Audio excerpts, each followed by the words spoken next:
Spirit. Okay. Stay with it. Oh, okay. Now I got you. The second half of American Agenda starts now.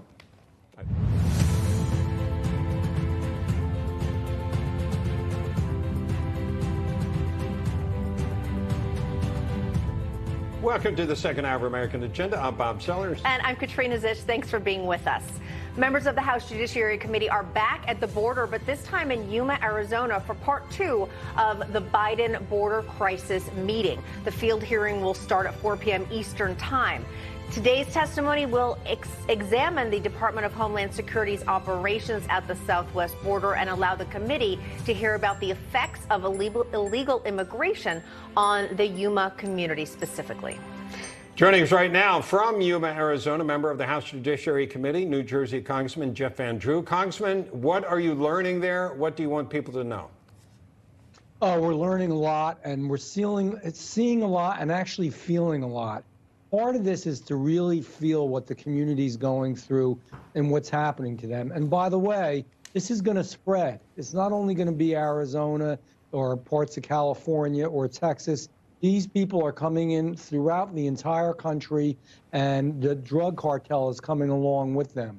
So what did we learn? We learned that people are coming in. We learned that they are paying money to the drug cartel to get them into the United States. We are learning they are beholden to the drug cartel forever and will be a force for the cartel in America. That alone is frightening enough to make people realize, and when I say people, I really mean this president and I mean this Secretary of Homeland Security, because they are doing a terrible job and hurting the country. There's so many ways this administration has hurt the country, and I know it's not about that today, but you know, whether it's energy policy or the border or what they've done with police or what they've done to our military, our educational system, but this is one of the biggest ways. And it's hurtful, and it's making it less safe for people. Sorry to interrupt you there, Congressman, but I did want to ask your thoughts on the fact that your Democrat counterparts are not in attendance today. So disturbing. I'll tell you why they're not in attendance. Because they know that they're doing the wrong thing. They know that they've created the wrong set of circumstances. They know that because of them, that the rule of law is not being followed. And they know when it comes to a good, healthy, even debate, that they're going to be in big trouble.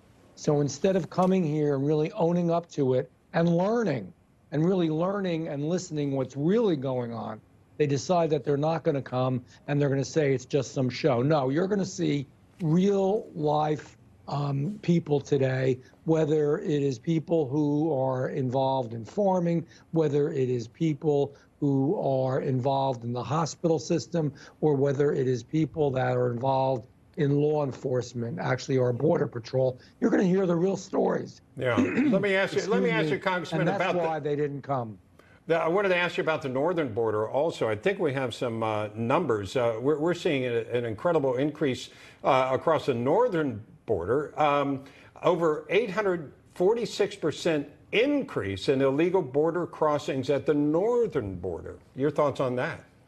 Yeah, my thoughts are when you don't obey the rule of law, you don't obey the rule of law when you're not legal. So this is an administration that believes they want to change the entire structure of the United States, along with people both within the country and outside the country. And a way to do that is to change the fabric of the country, open it up wide, let everybody come in who wants to come in, subsidize them with all kinds of government grants and programs and money that everybody else is breaking their back to try to make a living. Not really having a good system for those that want to do it legally, but just let them come in. Just let them come in and flow from everywhere. You know that even Mexico doesn't do that. Canada would never do it, but we're doing it, and we're destroying our country in the process. Congressman, you've spoken before about the dispute between DirecTV and Newsmax. They're saying that this is simply a business dispute. But why is it then that when conservative channels are deplatformed, it's a business decision, but then liberal channels who cost more and have lower ratings seem to still be kept on these platforms? It's because AT&T and DirecTV are lying. They're not telling the truth. It's that simple. It's not that way. These other stations have lower ratings than you've ever had, and yet are allowed to stay on. And in fact, even in OEM's case, they were saying they were willing to get no money just to make it from any advertising revenue, as long as they wouldn't be deplatformed. They still were anyhow. This is a real, collusion between, big tech and big industry trying to say we're going to stop freedom of speech and people aren't going to have the right to hear how it really is. That's what America's about. The freedom of speech, exchange of ideas. Everybody should be at the table. They don't want that, and they're doing everything they can. I suggest to everybody, as you do all the time, to write, to call, to email. And as you know, we're working on this, and I'm pushing, and we're going to get it, a hearing on this in the United States Congress in the Judiciary Committee, because this needs to be explored, and we need to crack this egg open and really let people see what it is. Now, obviously that can happen because Republicans are in the majority now.